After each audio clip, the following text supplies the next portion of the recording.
now we should be live. Or at least going live momentarily. Hello, It'll folks. dissipate the You liveness. might you might be catching the tail end of this statement, but if you're here with us now, we are doing quick reviews, or rather, a quick review of a single track, "Anemoia" by Helios. Anemoia by Helios is the track that we are reviewing. A bit And of a I precursor. think we're, are we live yet? No, we're almost, we're live now. There we are. All right, so we're reviewing Hello. Anemoia by Helios, and Yep, it's a very unconventional track. this is very unconventional. Some quick background. Anemoia, the video defines it pretty quickly here, is nostalgia for a time you weren't necessarily a part of, Yeah, it's in the and description down here, and it's in the intro of the video. and one of it notes its source here as the Dictionary of Obscure Sorrows, which coincidentally is the same place Chuggers sourced the word Vamodolin from. Yeah, Uh, so Chuggers' track Vamodolin was, the titles were sourced from the same place, uh, yep. the Dictionary of Obscure Sorrows. Uh, so with that in mind, let's get into this. Let's play the track. Yep. All right, here we go. 3, 2, 1, go. Looking at old Uh, photos, it's hard not to feel a kind of wanderlust, a pang of I like nostalgia that for times you've never. this intro sets up what you want to, what it wants you to feel Anemoia. in the track. I think. I think it establishes that mood, and then when it drops you into sort of a simple curve in Line Rider, I think it immediately evokes that feeling. It is, it is pretty clear that it's going for a sort of a nostalgia thing. Yep. But when it's initially smooth like this, it's kind of hard to tell, and then when it breaks into the pencil here, that's when you can tell, okay, something's up. And I think at first the syncing isn't necessarily anywhere near precise. But I noticed there was some syncing at the very beginning, but it was sort of loose, and I Yeah. wasn't sure if it was accidental or on purpose. And then here, I don't see any syncing here. I just see Yeah. a pencil curve that sort of, maybe here, but it's very. It does shift in a curve when new instruments come in. Like it's mostly downward for a bit, and then it goes. Yeah, it's like up until this point, it seems like mostly the sections are synced. Yeah.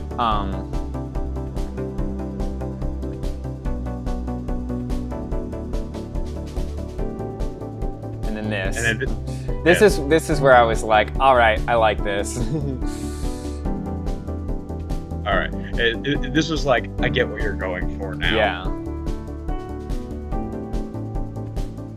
And I think it does a good job of matching the aesthetic of the sound as well.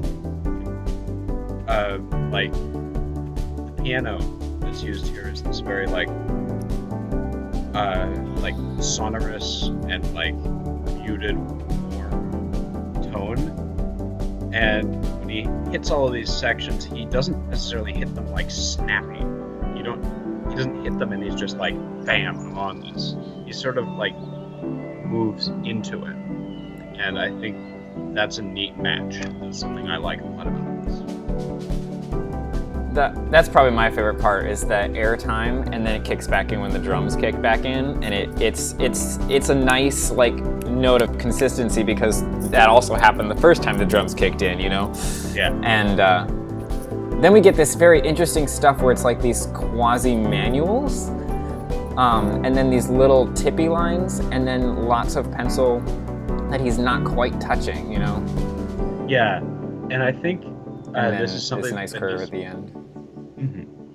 Very this is- smooth curve. Very smooth curve at the end. Oh yeah, I love it. I love it. The thing I think works especially well is that the squiggles only happen when you hear that snare drum in the background. It has Yeah. that same sort of like timbre as a snare drum. It's constantly this like little rattling, and it's constantly fluctuating, and it's never quite the same each time? Slow-mo or just once more? Let's just watch it again before we go slow-mo. Right. Ready? Cool. Yep. 3, 2, 1, go.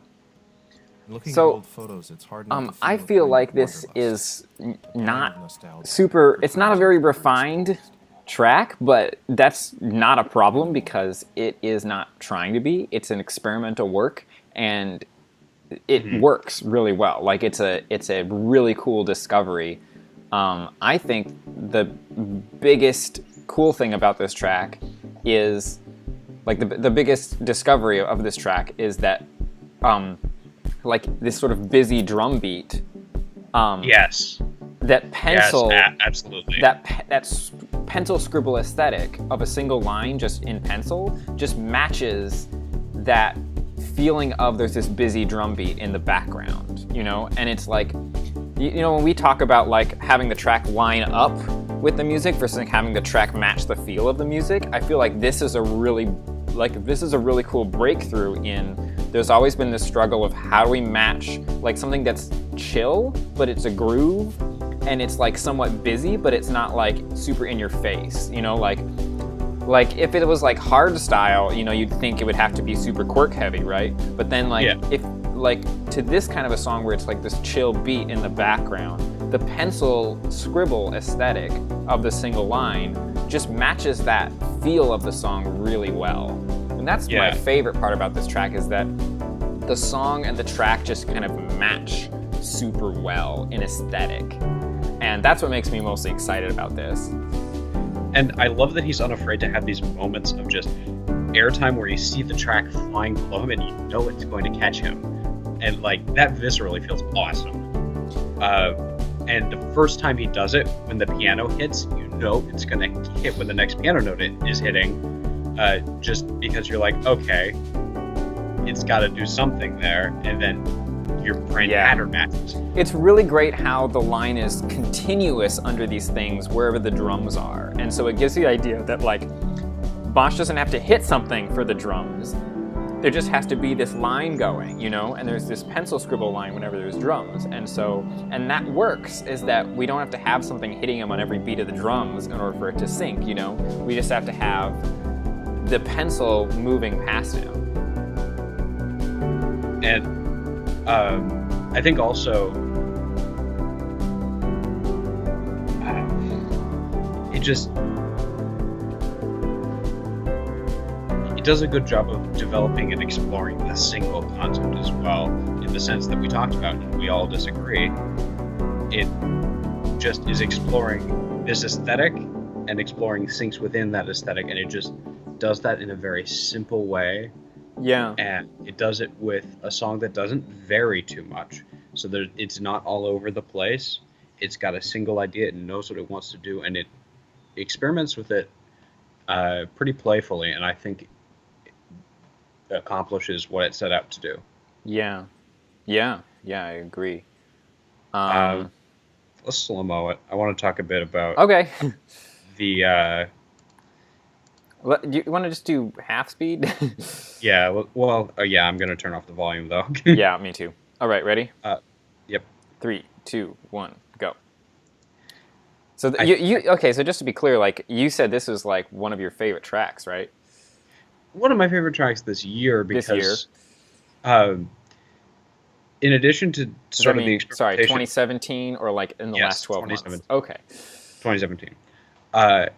One of the things I think this track does interestingly, like that it kind of explores a little bit, and this could just totally be me reading into it too much, but this is, I would say, very much a personal interpretation here. I see the pencil, and I think what most people associate with that sort of pencil line is older times, early line writer. And I think that ties in really well with the title. The title and the way it's presented makes me feel like he's going for a deliberate like evocation of the word Anemoia here, because Helios was relatively late to the party in terms of people joining We Ride the Lines. If I remember correctly, he was sometime in like 2010s, I could be totally wrong here. HP, feel free to correct me if I'm wrong. But I remember joining before him, and I was still pretty new to the party. Um, and I think, in my case personally, I feel like I definitely missed out on a lot of the glory days of Line Rider when a lot of this early pencil stuff was happening, and everyone was like, "Oh, look at all this cool stuff you can do." And when I look at this track, it evokes the Anemoia. I feel that nostalgia. Nostalgia for something you didn't know. I've never experienced being in that thriving 2006 Line Rider community. I mean, in a way, I've never experienced it because when I first started playing Line Rider, it was right after Beta 2 came out, and everyone had already been figured out how, like, people figured out within, like, weeks how to draw straight lines. Using like a glitch where you right click and then it brings up the menu and then you click somewhere else and it draws a straight line. But then in Beta 2, it was like there's a straight line tool, there's an eraser, there's different line types, and that was all part of it for me. And so this also feels, I mean, I guess, I don't know. I don't know why it didn't affect me that way as it did you, because I also never experienced like using a pencil tool in Line Rider. But I guess it's just I guess I don't feel nostalgia for that time. Yeah, I don't know if it's exactly nostalgia. I don't long for the days when people were doing pencil, which I guess was only like a week or two. That's fair. I don't necessarily feel longing, but I kind of wish I could have experienced it, you know? And that's what I think is more in essence for the word Anemoia. Then maybe you could have encountered Line Rider before you saw videos of Line Rider. Yeah. Well, okay, so I did see it. It might just be straight up nostalgia on my part, because my first encounters with Line Rider were like playing it at the YMCA. They had computers there. And I saw some kid playing it. And I was like, "What's that?" And he says, "Line Rider." And so I went on that, and then I proceeded to spend the entirety of my allotted time on that computer playing Line Rider. Start of an obsession. But something I want to talk about is how I'm pretty sure he made this, which is it's at least recorded in LRJS. I am 99% sure it was also made in LRJS because I'm pretty sure he used the onion skinning tool. And something to know about LRJS is that you can scrub through the track without moving the camera. The camera doesn't follow Bosch when you scrub or when you skip frames forward and backwards. And so basically you can enable onion skinning and then move Bosch around, but then just go like frame to frame to frame to frame as Bosch is just moving, you know? And so like you can just, you don't have to play the track to see Bosch moving. You just scroll by and draw lines. And I'm pretty sure that he did a combination of like track lines on the onion skinned on the onion skin frames and then pencil to fill in between. But it's pretty clear. I mean, anyone who watches this can tell that he's not. I mean, even in this high-speed part here, you can tell that he's not using like traditional. I just said traditional. He's not using the standard LRA techniques for how to make high speed. He's doing something else, and I think that's what he's doing is a combination of like, you know, being super aware of the music and then just drawing lines that affect frames in the onion skinning and then connecting those lines while looking at the onion skinning. So because it's not just he's connecting the lines, because you can see that those lines never actually touch Bosch, and that's something that would be very difficult to do in Beta 2. I'm pretty sure that's what he did, is use the onion skinning. I would hazard a guess that he used a technique that I showed him on Twitch to do this, at least this last curve, if not the first section of curves, which is something I'm doing in a project that I'm working on. But I don't want to claim that without knowing for sure, but that would be my guess. While we're also talking But deepest lore, it also has to do with like using the onion skinning feature, and then like there's like an angle lock feature that basically you can compare one line to the next line, and then that tool can make really smooth curves more easily possible. Anyway, what were you going to say? another thing I want to mention while we're talking deepest lore for Anemoia, the song being "What I Imagine You to Be Like" by the Flashbulb, that's also a super fitting title, I think, because there's that whole like,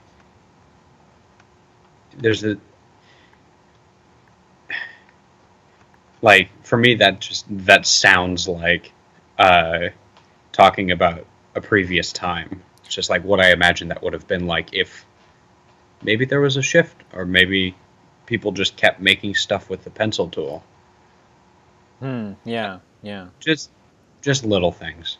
I mean, the beginning and the end, you couldn't make that with the pencil tool. You know, those are definitely straight line. But yeah, the middle section is, I'm pretty sure, all pencil. There may have been some small lines in the high speed section that were straight line, but it doesn't really matter. Anyway, it creates the feeling from watching it, whether or not that was the process. Yeah. What do you have anything to say about like suggestions for future tracks or improvement? I don't think there's really improvement. I think what he not in terms of like actual track making. I think his message is also pretty clear here. I would say, and I'm always loath to say what HP should do or where he should explore, because I think that's totally a creative direction he should take on his own. Yeah, I definitely don't want to say what he should do. I mean, if you want my opinion, I would just say I want to see what he does next. And I enjoyed this a lot more than, say, what was it? Possibly Seen or Partly Seen and Possibly Heard or something like that. I enjoyed this track a lot more than that one. That one I didn't understand. Like, it didn't feel like it was coherent throughout, and this one definitely feels like it's definitely experimental, but it also holds together really well.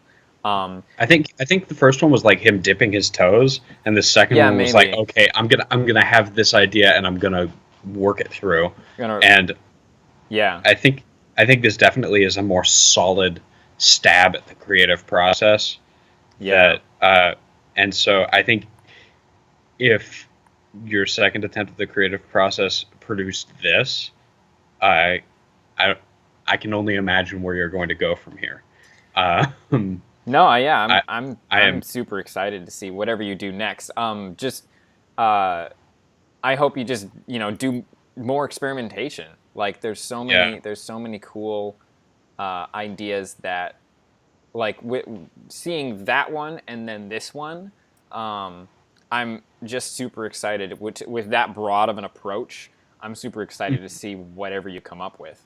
I'm also super blown away at like the differences in like application between the first and the second. Like the first one is very like, here's a thing, it does a thing, but like, and then that thing happens and you're just like, what? But like this one deliberately sets up like, this is what I'm going for, and then boom, you're in it and you're fully experiencing it. Honestly, I have no idea what you're saying or what that distinction is, but maybe Helios will understand. What I appreciated about it was that the first one just felt like, it wasn't even clear what you were trying to do until halfway through. Whereas this one, it's pretty clear what's going on from the beginning, and then it continues to develop on that, but it doesn't start out with me. It didn't start out with me thinking, what is this? It started out with me thinking, okay, I'm intrigued. And then it like continues to continues to kick in and build on it. Yeah, the piano. Piano's where he sold. That's the moment for me too, where it was like, all right, yeah, this is good. Cool. I like this it. is rocking. Yeah. But yeah, also something else I realized I want to say is that this is a great example of something I'd like to see more in Line Rider, which is having multiple things going on at the same time in music syncing. And so he has this squiggly line that gives us the aesthetic of the drums, and then he has the piano hits where Bosch is bouncing off the line on the syncing the piano, and so you have the constant drum beat going, and then you have the bouncing on the piano, and they're happening at the same time all the time, you know. And so oftentimes people think, well, I can either sync to this thing or I can sync to this thing, and I think there are lots of ways that we can find to sync to both at the same time. If we sort of broaden it a little bit and think about we can actually do multiple things at once in Line Rider instead of... Yeah. Anyway. I love it. Keep experimenting, dude. Amazing. I think I might have already said this. I think you have a much higher opinion of this track. For me, I'm like, ooh, cool experiment. And yeah. Well, I am somebody who like only experiments now. I suppose, yeah. And then I'm more of a guy that's still I'm still a sucker for the amount of work someone puts into a track on a certain level. Yeah. No, and that's just a difference in the way our brains think. I'm like, that's just difference in how we judge things. Yeah, I think I tend to be more focused on concept, and you tend to be more focused on craft. If that's a fair assessment, I don't know. Yeah. Although we're both much more focused on concepts than a lot of people, I think. Yeah, I think we include elements of both, but we place bigger emphasis on different ones. Yeah, I agree. Yeah, that's probably the best way to go about it. But yes, I'm doing a review. So I think that's probably a good place to wrap up the review. I don't have anything else to say. Good. Do you have anything else to say? I'm excited for the next one. That's it. All right, cool. Good luck, HP. Right. We eagerly await your next installment. Okay. Yep. Bye. See ya.